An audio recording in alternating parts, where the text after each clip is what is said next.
What is up? First to the floor, late night with Sam LaFrance of How About Them Celtics. The Celtics are undefeated in the playoffs, kicking the absolute, we're going to keep the curse words out until we get a couple minutes into the podcast here, 123-91. One of those games where we won by so much that I start to forget how to do the mathematics on how much we were up. Sam LaFrance, you're at the game. How's it going? I was at the game. Now I'm home. Very ironically, a late night in the afternoon-ish evening is very nice for those of us. 1 p.m. tip-off. We were all very blessed and blessed with the result too. Celtics just take care of business. It was the theme throughout all of the post-game pressers. Sam Hauser said the standard is the standard. Started his post-game interview with that, and kind of it just was woven into everybody's mindset. The Celtics, I think Jack asked it several times to multiple guys, had a week off. I'm sorry, it was Gary asking. Okay. Gary Washburn was the one asking. They had a week off, could have completely taken their foot off the pedal. They could have gotten complacent. They could have came out flat, and they did the exact opposite. They just gave the belt to the 76ers. And anybody going into this series like myself, sitting here worried, like, man, Philly is really built different than a regular 7 seed. They have Maxey's a top 5 scorer in the NBA, and Embiid's in a comeback, or whatever you were talking yourself into. Sure. I feel like today calms you down a little bit. Now, I was driving home and thinking to myself, oh, what if this just goes 7 games? Like, wouldn't that just be the way that this, like you come out, win by $1 billion, set a record for how much you won by in game 1, and then it just doesn't click for you. But it just doesn't feel like the identity of a Joe Mazzulla team. So I think it kind of starts with him. But we go wherever you'd like. Yeah. No, that I think is, please give us as much insight from the press conferences. I am at my aunt and uncle's house in Boynton Beach, Florida. So this makes it the 3rd location podcasting. Oh, probably 4th once you count inside the Garden over the past couple of weeks in the beautiful United States of America. So I haven't had the chance to watch all of the post-game stuff because I've been catching up with family that I get to see like once every 5 years. So thank you for filling us in. But as soon as you were talking about that, I'm like, the identity of this specific team and this specific Joe Mazzulla team is the team that I think we saw for most of the game, because we're going to go pretty much all positive tonight, because as we should, there was like that little stretch where the rebounding started to go sideways kind of in the back half of the second quarter and the first half of the third quarter. But for the most part, I don't know about you, Sam, but I, coming into the playoffs, very excited, but also very scared because the stakes are here. Despite that scaredness, I picked the Celtics in 4, and I like never pick sweeps for anybody. This is such a mismatch. Like, there's nothing the Sixers can do. Now, there was a huge shooting part of this game, both at the 3-point line and even at the free throw line. There was a period there where the Sixers couldn't make a free throw to save their life. And the Sixers ended up shooting 4 for 23. Part of that is purely like there was some tough shots. I thought the defense of the Celtics during this game were insane. And some of these shots were just ridiculous. They did start to miss when the Celtics were kind of playing with fire a little bit. The Sixers missed all the shots that were going to make the Celtics sweat, which was nice of them. That being said, I just like they're playing. I tried to talk myself into Adem Bona being a problem.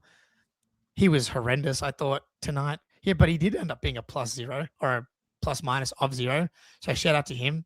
I'm not sure how he managed that. I thought he was a bit of a disaster out there. I just don't see the matchup in the favor of the Sixers in any way, shape, or form.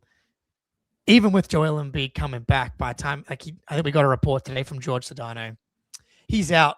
I mean, he hasn't done any basketball activities yet, so I don't know where we see him. But you said it should calm everybody down. The first thing my dad said to me though after the game got into like 30-point range in the fourth quarter, it's like, well, they better not fucking come into the second game thinking that these guys suck and that there's no chance of them beating them. I just don't think that that's the feeling. Oh, I just accidentally kicked my thing. I don't think that's the feeling in Boston. Like they, Jaylen and Jayson in particular, seem extremely focused on this Sixers team. Like Jayson spoke highly of them after the game at the podium, where he was like, "Look, these guys are not your typical 7 seed. Like they have a lot of experienced players, a lot of good players. Like Max, I still can't get past Maxi, who was just not really impactful at all today.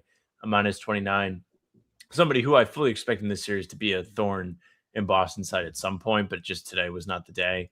Like that is a legitimate player that typically is not a member of a team in the play-in. Or I don't know. Just Maxi? thinking about like Curry, Kawhi. Yeah. Yeah, well, I'm maybe very, very wrong, but it doesn't feel like your typical play-in opponent, at least like Celtics wise, has somebody of this caliber. Thinking of like, okay, Celtics were second last year. They had Orlando. Nobody on Orlando this level. The title year they played Miami with no Nobody. Jimmy, Yeah. nobody. 2023, it was Well, Atlanta, yeah. nobody at that level. Like that kind of thing. You know what I'm saying? So also congrats to Manny. Very, Yeah, very I was going to cool say gesture Manny for got you. married yesterday and the Celtics beat the brakes off Philly today. I mean, nobody's got it better than Manny. I think you're right about Maxi. The problem is the rest of the team. Like, Yeah, what do they do? Like the Sixers logo could be DJ Khaled. Like what does he even do? Uh because they didn't get much from any of these role players today. Oubre was somebody who I was not skeptical of, but I was just like, oh, like he should be able to make some threes for them. Did not. Oh, yeah. 5. Paul George was better than you probably would have thought. He got to the free throw line really well, Mm, but you didn't feel him as no. much as you would like to feel like the second option guy on a team. VJ made a couple shots and they felt loud at the time, but then you check the box score and it's like, oh, he's also missed a lot and he Yeah. just isn't impactful in the way that they would hope. And the rest of these guys, big whatever. Drummond missed his 1-3. I I was don't ready for really it to know if go in Nick though. Nurse, yeah, if Nick Nurse even trusts these guys. I don't know. I don't know where you go, honestly. And I thought the game plan was simple. You want Maxi taking a ton of shots. You want to suppress his 3-point numbers, and the 3-point shot you want to be difficult. And I thought that they were really difficult. Only 4 3-point attempts from Maxi is beautiful. The 8 for 20 is beautiful. And so a lot of the shots came in the mid range and the floater range. There's just no way for him to take 20 plus shots and only 4 of them to come from the 3-point line and for them to beat you. I don't think the Paul George numbers speak loudly to me. Only 8 field goal attempts, obviously a little bit suppressed by the free throws. Let's call it 12 from your second best player. VJ Edgecombe taking 16 shots is a good thing to me. I just I don't trust that the rookie to be able to punish you. They're too small. Grimes came out like Maxi, Grimes, Edgecombe, and I thought we'll kind of start getting into some players like Jaylen ended up turning it around in the second half, but I think that he could have a much better time punishing some of the smaller defenders. I think as he got going in the second half, he got more comfortable just pulling up from the mid range and knocking some shots down.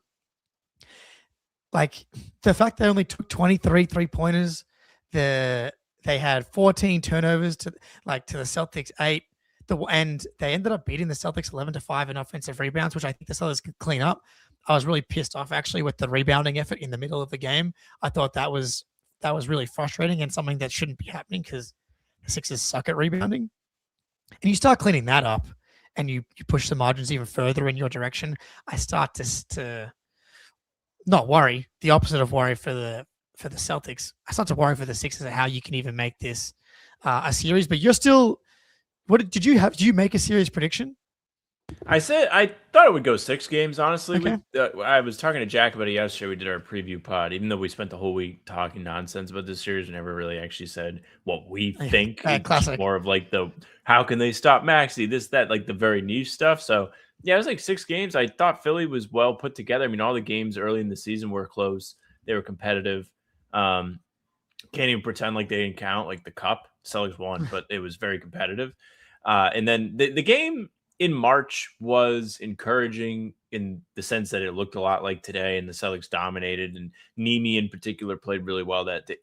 He also had 13 today on a perfect 5 of 5 from the field. So he once again was effective in his spots. Had some super loud dunks. Like he got in a rhythm, and they were able to take advantage of that.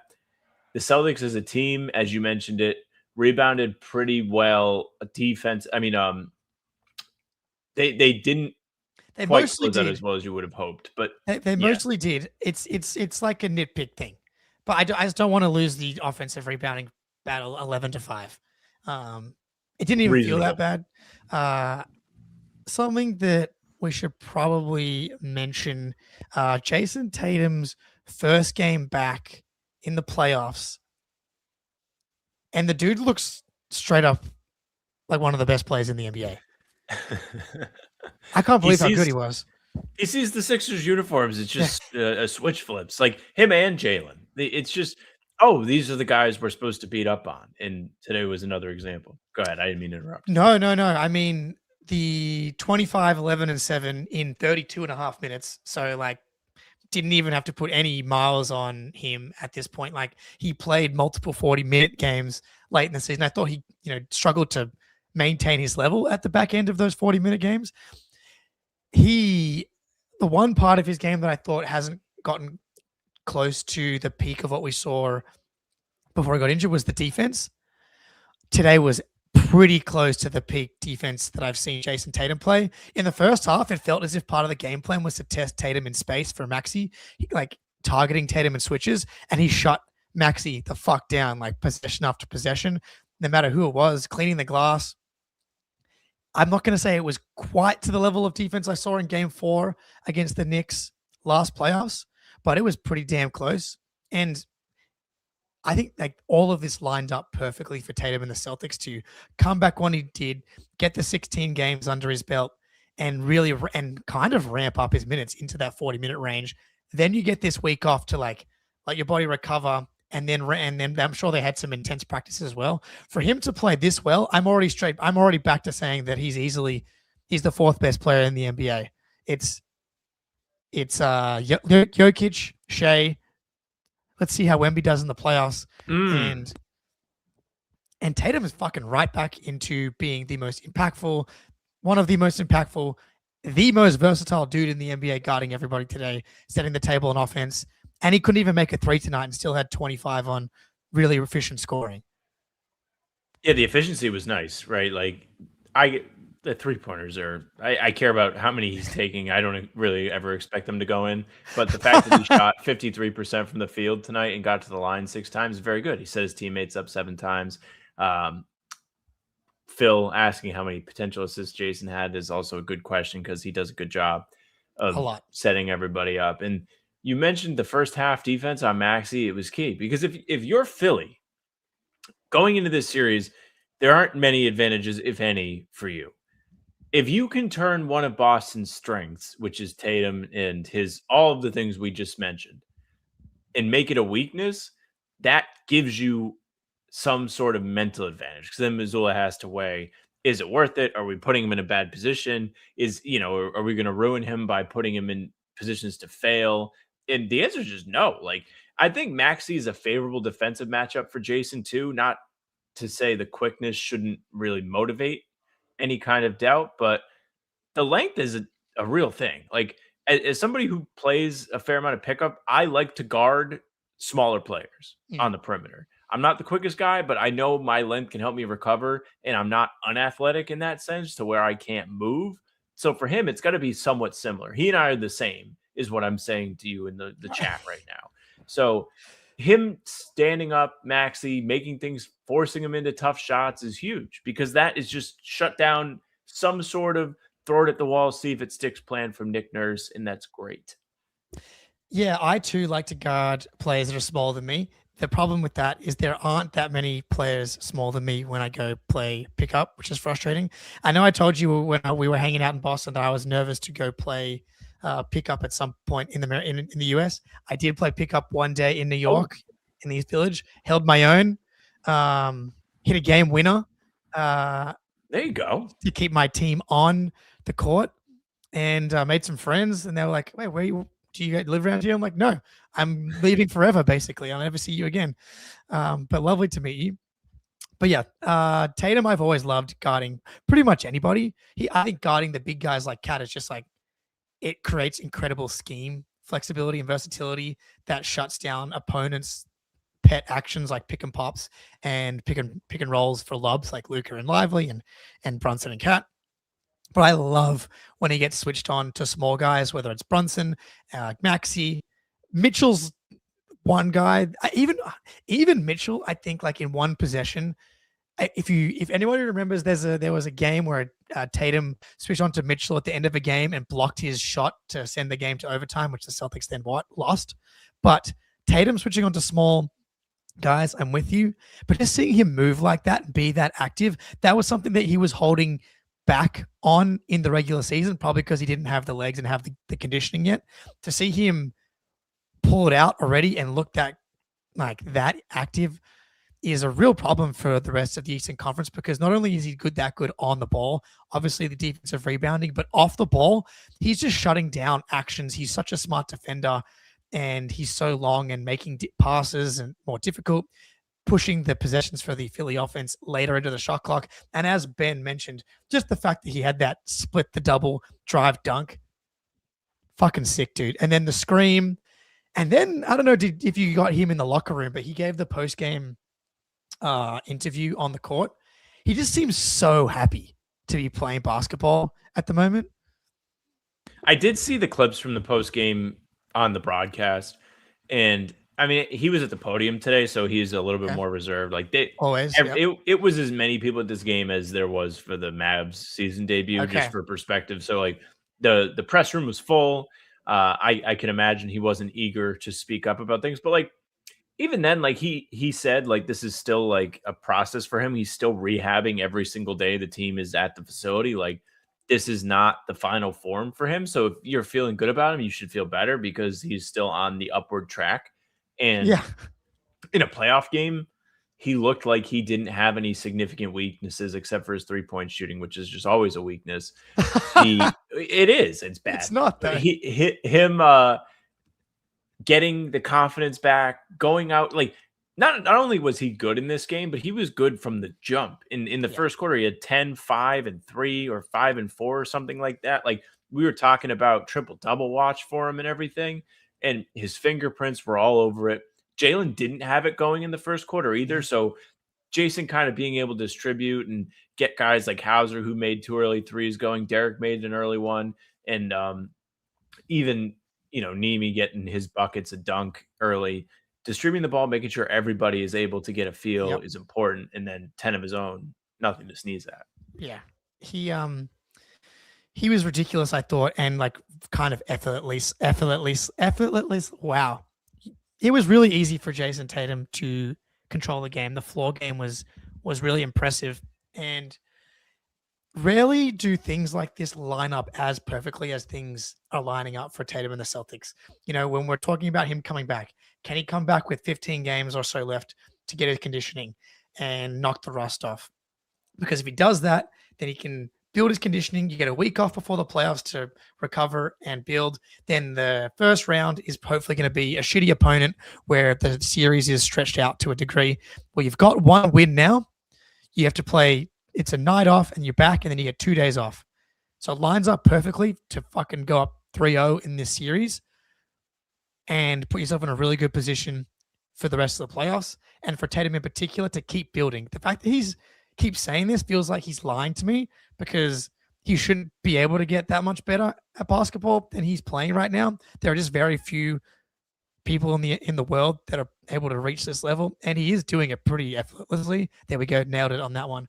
So Tatum's been awesome, and it's lining up perfectly. Before we move on to some other players, we're going to hit prize picks. I love prize picks. If I can find the thing, which is not here, but I can just do it live. Playoff push is here. It's very much here. Celtics are up 1-0, and there's no better way to cash in if you're right on the high flying hoops action than Prize Picks, America's #1 sports pick app. Every bucket, every dime, and every win means more when you're playing with Prize Picks. And with the brand new Teams Picks markets, which I've been very excited about, you can pick game winners, spreads, and totals on top of player picks you already know. So cash in right during all of the clutch buckets, slam dunks, and Cinderellas this spring with Team Picks on Prize Picks. Download the Prize Picks app today and pick your winner, spread, or total as the playoff push rolls on. Get $50 in daily fantasy lineups when you play your first $5 lineup when you use code CLNS. That's code CLNS to get $50 in daily fantasy lineups when you play your first $5 lineup. Prize Picks, we love them. I have no idea if we won our bet tonight because it's on Spoonie's account, but I'm sure we won. Not. Prize Picks is a registered FCM offering team picks and culture picks as event contracts. Trading involves a significant risk, not for all. The content provided is for informational and educational purposes only. It does not constitute investment advice, a recommendation to trade or any commodity interest or an offer to open an account. First of all, is not registered with the CFTC or NFA. Prize Picks Predict does not endorse or guarantee any statements made by third-party promoters or influencers. Please consult with a qualified professional before making any trading decisions. We love Prize Picks. We love the Celtics. We love Sam LaFrance. And how about them Celtics? I'll throw it to you, Sam. Is there anyone in particular you'd like to talk about, Boston or Philly side? I do. I quickly want to touch on Maxey because I felt like there were a couple times in this game where he was getting 3-point looks and he wasn't going to actually take them. Like he was coming off of screens. The Celtics were not hedging hard, and he didn't really look at the rim. Really could have punished them in those spots if he wanted to fire up threes, if he was confident in that shot. I think somebody said to me that he's dealing with a finger thing. I don't know if that's true. If you guys in the chat know about that, tell me. I'm not sure if it's true or not. But it looked like he wasn't eager to take that shot. So I'm curious if that changes in game 2. If it does, if it hurts Boston, yada, yada, yada. But nobody on the Sixers looked like they could shoot any threes today for what it's worth. I want to talk about, unless you have thoughts on that, I want to talk about Vooch. I want to talk about what he does. Well, on the Maxey thing, he did miss 10 games towards the end of the season. And I know that he didn't look 100% right towards the end. It is funny. He missed 10 games. In his first game back, he played 43 minutes. And in his second game back, he played 44 minutes. So Nick Nurse is a bit of a psycho. And Maxey played 36 tonight. And that was because the game was over in the fourth quarter and he would have gone over 40 minutes. That's probably the one negative from today. You didn't wear Maxey down because you won by too many points. But the big man rotation is interesting because Cater, and this is exactly why Brad Stevens made the trade for Nikola Vucevic, because this is what happens if Cater gets into foul trouble or gets injured. You cannot just rely on Gaza. And it was never about Gaza or Vucevic. It was about Gaza and Vucevic. And today, I thought Vucevic was better than Gaza. I think they were all good. I think Vooch struggled in the first half. He also got in foul trouble, so Nimi picks up 2 everybody right away was. for those that didn't see it. And then by the end of the first, I think Vucevic also had 2. Yep. And then Garza came in and made a 3 and got an offensive rebound. And the thing that makes Garza so likable, I think, for the average viewer is just like when he does something, it's right in your face. It's like, look at this thing. I just made a 3, or I just snatched this extra possession up. But Vucevic today, he only had 3 points. He only took 3 shots. And yet in that third quarter, when they were able to kind of put this game to bed, I thought he had his best stretch maybe in a while. Just rebounded really well, made a few nice connecting passes in the short roll, read the defense really well. And Joe talked about it after the game. I asked him, and he's like, look, we're not asking him to go out and score. Like, we're just asking him to play basketball. And for Vucevic, that's a little bit of an adjustment because he's somebody in Chicago and Orlando. It was like, hey, you have to do everything and we might get in the playoffs. Now it's like, we don't want you to do anything except for make sure everybody gets what they need and make sure we have possessions and make sure you hit the open man. It's not post up and hope it goes in anymore for him. And I think that's really, really helping him get, or at least today, like once he figures out how to be fully comfortable in that, which has been the obvious learning curve since he arrived, I think that's when you'll see the best out of him. So I agree. And it's too bad that this happened to him because see, make sure if I can pull this up here. Is this it's up. Everybody see this? I know what it is. This feels mean, but this is for all the people in the Discord that are like, man, I wish Vooch wasn't here. See if I can actually get this video to play here. There we go. Jaylen, great drive, draws all the defense to Vooch, and then Vooch just tried to break the backboard. Oh, this actually wasn't what I thought it was going to be. Was it the what did you think it was going to be? The Oubre dunk, where it looked like he actually got like whacked in the nose or something on the way down. He got cracked. No, I thought he was pretty solid at, like, for him defensively, cleaned the glass to a degree, made some really nice passes. And be honest, when he took that transition pull up three, no, or yeah, feel free, let it fly. Because that was a no yes shot, but he buried it, and I actually liked the decision, even though in my initial reaction was don't take that, because the Celtics were really struggling to get clean looks. So I kind of liked just, hey, this is a wide open three. I can make this shot. We haven't been able to generate clean looks for a few minutes here. Let's just take it. And he knocked it down. And at the end of the day, it's about knocking down shots as a role player. So it's just good for him to get a positive playoff game under his belt, I think, because he can hopefully continue to build, because he had the good second half against the Knicks, good game against the Pelicans, who were barely an NBA team, to be fair, and an overall solid performance against the Philly here tonight. Yeah, I mean, I was fine with it. It went in, so that made me think about it a lot less. I think at the time I was happy with it because it was open, as you said. And also, he got to step into it. It wasn't an awkward relocation out of a screen or something that may be a little uncomfortable to shoot out of, despite, he's in the NBA. In practice, he's doing reps, popping out of screens. Like, it should not be a tough thing for him to do. But anybody that plays basketball at any level can tell you when you get to step into the shot, it's so much easier. It's cleaner. Your mechanics are smoother. And I think him seeing it go in is important. I think making the threes is going to be the most important offensive, at least scoring contribution he does. When you think about Luka Garza and the games he's had this season, it's just like, oh yeah, he makes threes, or when he gets the offensive rebound, he puts it back up and gets fouled. Being able to space the floor is the big thing people are excited about with Vucevic. I think he was like 35, 36% on catch and shoot threes. So not quite at an elite level, but still pretty good, especially for somebody his size who also gives you a good presence on the glass. And also, I don't know what the direct numbers would be in terms of offensive rebounds allowed for Vooch, but it feels like his size and his veteran know-how keeps players from like Andre Drummond from going really crazy on the offensive glass. And even against the Knicks, the last time these two teams played, Mitchell Robinson didn't get his regular offensive rebound, just entire slate collection of the offensive rebounds. He only got one or two, if any, but he did throw down dunks on Vooch, which that's just going to happen. No, the opponent offensive rebounding percentage is 5% better with Luka. I was gonna say Luka Vucevic, which is we're gonna make them one guy, and it's gonna be like an MVP level player, and it'll basically be the same player, for being honest.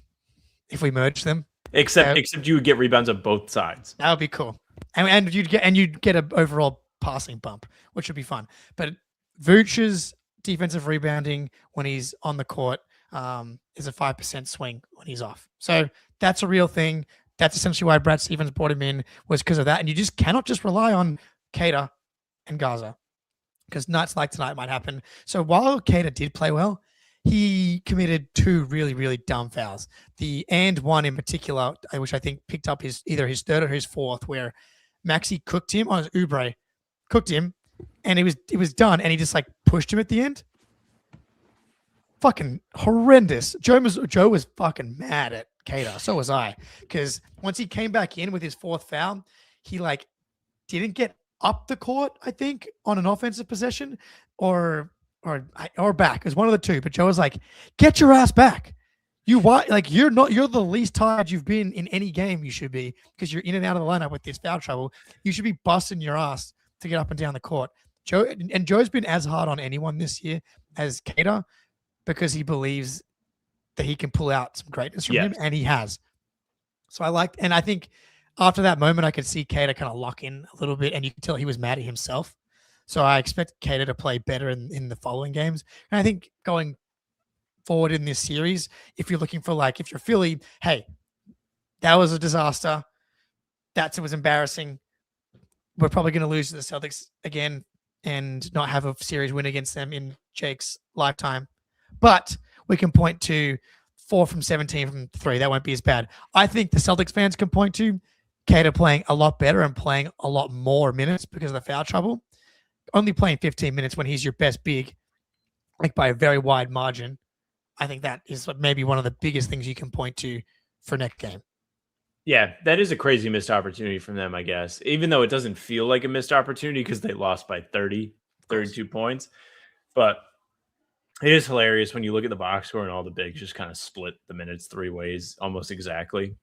And so I think that's like a testament to the front office's just foresight to, as you mentioned, like if somebody was to get hurt or miss time, not having to solely rely on Luka Garza. Like, think about this game, right? If they did not trade for Vooch. So Nemi picks up 2 fouls. Let's hypothetically say Garza picks up the 2 in the Nemi or in the Vucevic spot. Mhm. And then it's just, hey, Amari, come on down. Like, Yeah. go try your best out there. It might have caused this game to flip on its head a little bit. Philly might have been able to take advantage of that. Drummond is a 12-year veteran now, like where Mhm. if he's playing against somebody with little experience like Amari, it could really go poorly for Amari. And so having 3 bodies you can just depend on, like not completely screwing you over in a game, is huge. Think about like that was Luke Cornett's calling card to some degree, where you could just put him in there when it wasn't Horford or Porzingis, and you'd be like, all right, well, it's not going to go terribly. Like it's the standard Right. is fine, and if you get like cool stuff on top, that's great. But we just know he's going to hold down the fort, and that's great. And you get that with all of these guys. Man, if we had Luke Cornett, we would. I legitimately think we should be title favorites. That's how fantastic that pairing would be. Great point from Ard1 here. I need Vooch to stop with these post ups against centers ending in a fadeaway midi. That was one of the worst possessions I've seen from the Celtics all year long. Posting up Drummond at like the elbow extended to take a fadeaway with 10 seconds on the shot clock was a benchable offense. I could not believe he did it. The Vooch post ups in general, not a big fan of. Especially, and like the matchup has to be incredibly positive. Don't trust him against a wing. Basically, only trust him against a maxi type if he gets really good position. Otherwise, take a couple dribbles, maybe force some help, get the ball moving. There was one possession late in the game. Pritchard had Boner switched out onto him in the opposite corner in front of the Sixers bench. And then that's the Pritchard calling card for the season, is absolutely dusting big men, especially big men like Adem Boner. And Pritch starts driving, and it was like the reincarnation of Kristaps Porzingis, and Vooch just like got in his way, posting up whoever was supposed to be guarding Pritch and completely ruined the possession. And I was like, get the fuck out. Stand on the perimeter. What are you doing in here? So while I said that Vooch has had an overall positive game, just please remove this from your game unless it's very, very obvious. Right, like that's part of the learning curve. Like he's used to getting those Yes, post up fair. possessions and being able to work out of there. And like, I don't really know if it's necessarily. I guess he's the one that is posting up. I don't know if that's like a decision that is being made by the coaching staff. Like, hey, take advantage of this. I doubt it. And so, learning to be comfortable with just standing at the top of the key when somebody's trying to drive or just spacing to the appropriate wing is a huge thing that can make him more effective on offense, as much as posting up could. Because if he spaces properly and Pritchard beats his man and Vooch's man helps, that creates the same effect as him getting a good catch in the post against somebody they don't like the matchup with. Because Celtics will now have a numbers advantage.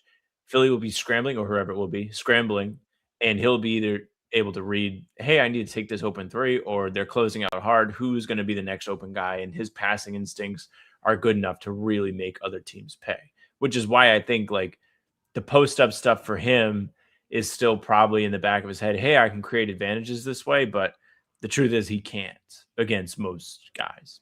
No. So I'm going to stick positive. Don't need to harp on that, but like that, again, as you said, part of the transition period. Don't need to see pretty much any very late shot clock situation. Quickly, your man, Sam Hauser, what does he do? Makes threes. What doesn't he do? Makes threes, rebounds, defends. Fantastic game from Hauser. We talked about whether or not Joe would go with Walsh in the starting lineup because of the Maxi matchup. It was essentially Derek White, but they switched a lot and ended up being kind of everybody, Jaylen on Paul George as the primary matchup, which I liked. But I thought Hauser held up pretty well defensively as well. And anytime you get 4 for 6 from 3 from Hauser, it's like very difficult to beat the Celtics. Yeah, I know there's a number like if he makes 4+, like they win 90% of the time or something like that. So that's great. It was great that he got them going early. That was huge. I felt like because in a playoff setting when you kind of have a little expectations now. Like there is some, I mean, how did we start the show? I was like, well, I was of course thinking that they were going to somehow lose. And so when you get somebody who's an adjacent scorer going in the first three possessions of the game or whatever, what's their first 3 minutes of the game, you can feel much looser. You can get into your main guys more because the opposing defense knows, oh, he has it today. Like we have to pay attention to him. So that was huge. He made a couple in the late game too, and it blew it open. But defensively, yeah, it's the same thing with Tatum when they tried to go at Tatum and they weren't able to. If they feel like they can play Hauser off the floor, it's like taking the best offensive lineman off of a line in a football game where Hauser's job effectively is to block by scoring. It prevents the opposing guys coming to help Tatum or Brown on the drive, and they have to stay home. But if it's Jordan Walsh out there, even though Walsh I thought was good in this game and Mhm. can still be effective, they will be more able to do that, and it makes things more difficult on your creators and so on. And so him being able to hold up on Maxey, who is a bad physical matchup for him with the speed, is great. And I think Walsh playing well was great too. Like I was impressed with him. I thought the sprint he had at the end of the first quarter to make that layup Oh, and catch it yeah. and finish, which was incredible, was a great momentum punch. Like putting a stamp on the way they closed that first quarter was huge. Yeah, I love wonderful analogy. I've been I thinking about it for a while. big It doesn't come to the brain. I've been like, how can I put big that? big football guy Sam LaFrance, huge Patriots fan, huge I love Drake. Isn't that funny? Yeah, huge I love Drake May t-shirts at the TD Garden fan. Disaster. But okay, Hauser solid. I do agree with you that it does. Yeah, you can't help off Sam Hauser unless you're the Thunder and you get lucky and he just misses wide open threes. Um, yeah, pretty sure Joe's strategy was to show nothing defensively game one. I don't think you need to do much schematically matchup wise in the series against the Sixers. The talent gap's too wide. You can play them straight up. But that being said, Spoonie said, I expect Walsh to play 15 minutes. He played 14 minutes and 40 seconds. When he was out there, defense was good. I said before the Celtics only had 5 offensive rebounds. They also are not getting credit for like the 3 or 4 times they like smacked the ball off a Sixer and it went out of bounds, which Walsh had at least 2 of, generated extra possessions, and Vooch had 2 of as well, and he has no credit for. So, and Baylor did it too. So they've got at least a few here that are not popping up on the box score. In his very like limited minutes, I thought Baylor was good too. Then apparently Jalen Suggs is going off. That would be fun. We've had 2 blowouts today. If the Magic can push the Pistons, that would be enjoyable. But we won't stay around too long because obviously it was a bit of a blowout. But Jaylen, he really brought it back. And the evolution of Jaylen Brown, I feel confident about him not having 2 bad halves in a row. I thought he struggled in that first half with like tunnel vision, forcing it. He was also just missing shots I know that he can make in the first half. First half, he goes, what was he, 4 for 12? He certainly wasn't shy today either. He got him up. And in the second half, 7 for 9, 16 points, just kind of a machine. And tough playoff mid-range. He kind of stopped fucking around and was like, I'm just going bump, pull up 17 feet, 15 feet, knocked it down. Yeah. I was a little nervous watching Jaylen in the first quarter. I was like, oh, his handle looks loose. Oh, he looks like he's just missing shots. Is he in his own head? What's going on here? Why is he playing like this? Does Philly have something figured out that other teams can take away from this and make Jaylen a little bit less effective? No, it just was a weird, awkward start to the game. And that third quarter really showed you how dominant and effective he can be in a playoff setting. And like, that was one of the reasons I've felt so good about this season and like the way that he's played is because when you think about the end of these games and you hear people talk about like having the one-on-one guy, like one reason why the Knicks are a threatening team is because Brunson is so good if you have to go blow for blow. Jaylen is almost as good. Like he can get you a great look. He believes in his mid-range shot. He's a threat on all three levels. Like he loves that sprint to the corner, catch and shoot out of a He baseline does. out of bounds. Like it is his money shot. It's something that he seems to make every single time. So he has that too. Not that that is a watch him score in isolation move, but it is a, oh, Yeah. you have to worry about that. You can't over help on the drive or whatever. And I just think that he is like an unlocked ability for this team. And I feel like Pritchard goes in that too. Pritchard had a couple nice ISO possessions, even though he wasn't largely effective today. He still had a couple moments where you're like, Mhm. nice. But Jaylen taking over, not letting the slow start get the better of him, I think is a huge testament to his mental, just mental game. The way he's led this team all season, it shouldn't be a surprise. I wrote about it for Houdini. Just think he has his fingerprints all over this whole success story, the identity of these guys. He's somebody that's played a bunch of roles through his own career, and younger guys can kind of turn to him the way Walsh has, etc. And him playing well in a playoff series, I think, just does that much more for the team's ceiling, and it takes pressure off Jayson. Mm-hmm.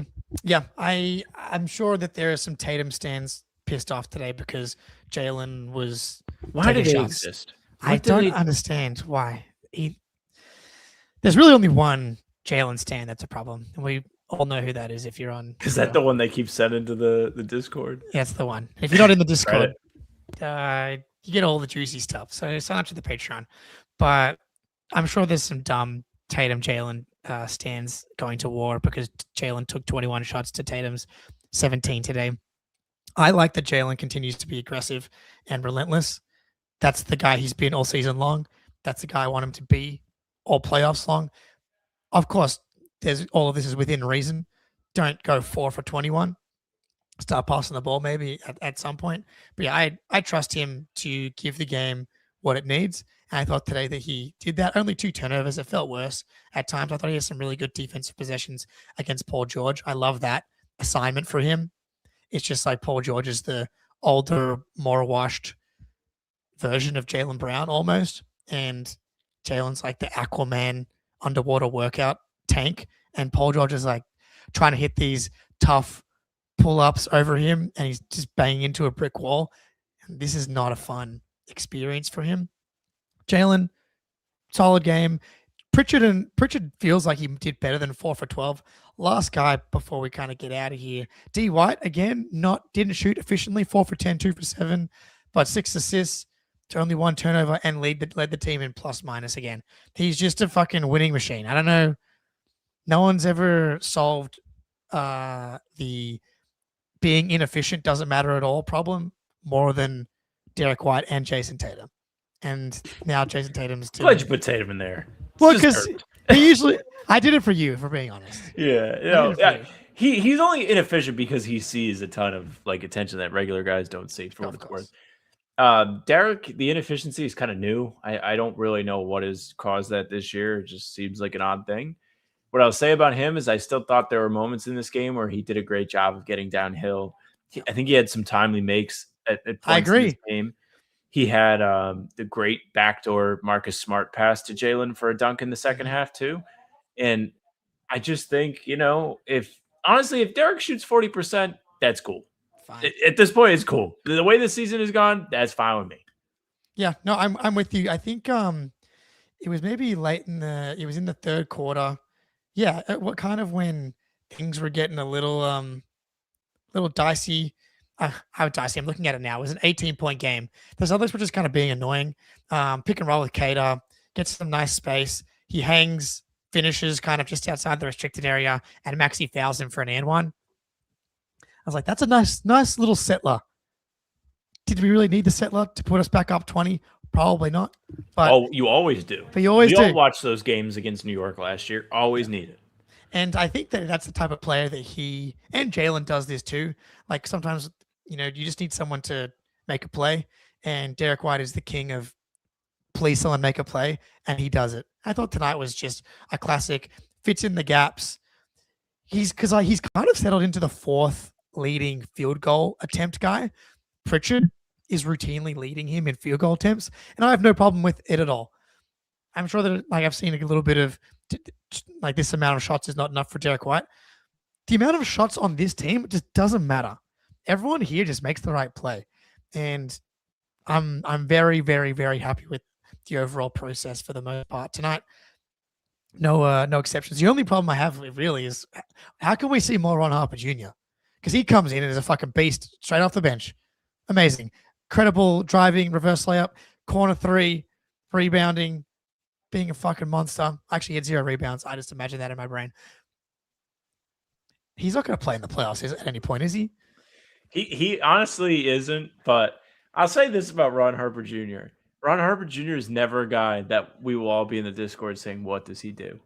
No. Because he's always doing something, and I think he deserves a lot of credit for the work he's put in to get himself ready for these moments. Like, nobody's rooting for it, nobody wants to see it, but if something happens to where Walsh or Shireman or even Pritchard can't play, like that is a guy you can feel okay about putting in these games.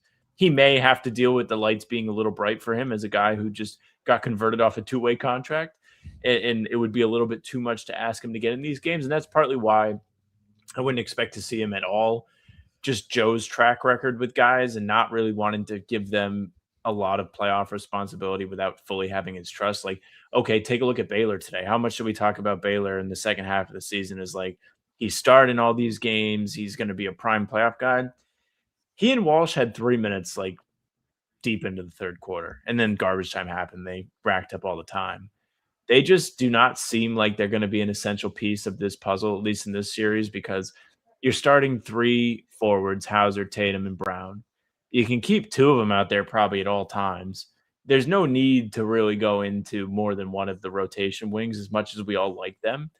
And, Ron Harper Jr. is buried behind White, Pritchard, and then you can swing Jaylen down or take your pick of the other one that you want to swing to guard.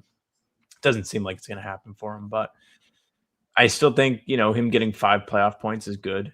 Philly, who was it? Dalen Terry just pressuring Ron at the end of the game and knocked the ball out of bounds for no reason as they're trying to dribble out the clock. Like, he did handle the pressure, I guess, right? Yeah. No, you're absolutely right. Like when Tatum and Jaylen are out there and Derek's going to be out there, there's not a lot of minutes to go around for these perimeter guys. Based on matchups, foul trouble, like that's really it. Before we go, it's very important to mention Hugo Gonzalez's block on Dominic Barlow at the end of the game, because that was pretty insane. He's like trailing Grimes late, dump off pass, and he recovers and blocks like a big man at the rim. I know Hugo's basically out of the rotation at this point, but just a little reminder that this dude was a monster as a rookie, at least defensively this season. I'm glad you brought that up because I didn't see it. You're already gone. You're running downstairs. I was packing my laptop up, talking to Turpin, and I missed it completely. I heard the reaction that something happened, and I didn't know what it was. Yeah, I watched the clip. Awesome. Like, unreal great play. Recovery, good strength to hold off that dunk attempt. Like, really, really well done. And I think, like, Ugo's going to have his time. Yeah, of course. Ugo is not a dead and buried rotation guy comes to this playoff run. Like, when they play you think he's going to have his time in this playoffs? I think he might have some time. I don't know what it's going to be. I just think they like him guarding Brunson. They've put him out there against New York, and I think he's got something that can help them win games. It might not be over 10 minutes a game, but it might be a Jaylen or Jayson needs a break, and we feel better about him than Walsh in this situation or Shireman in this situation. Like, Ugo shot the ball pretty well, I think, in the back half of the season, too, for what it's worth. So I think it could be, hey, we can't handle the Cat Robinson size, or like, well, not the size, but it's just the big man stuff's not working. Ugo, you guarded Cat pretty well earlier in the season.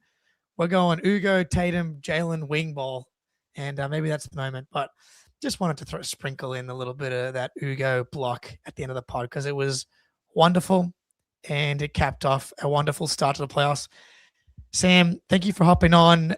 Celtics, thank you for not fucking around in game 1. Appreciate it. Really appreciate it. Dude, coming out and having and it started immediately. It was like 15-7 timeout Philly, and it only got worse from there. So appreciate the Celtics. Appreciate Sam LaFrance. Tell us what you got coming out, probably like 7 or 9 articles over the next 48 hours. Probably a fair amount of articles. Not all of them are made the same with the same amount of love, but I did put up a Jaylen feature today about his leadership. I was just really impressed with the way he handled this season. He kind of promised fans it would be something to enjoy last spring when everyone thought we were all dead. So he's done a great job at leading the way. It's on Harvard Houdini. You can catch Jack and I in the morning. We're doing our post-game pod right after this. I'll record with Jack and he'll go live at 8 a.m. over on the HBTC YouTube.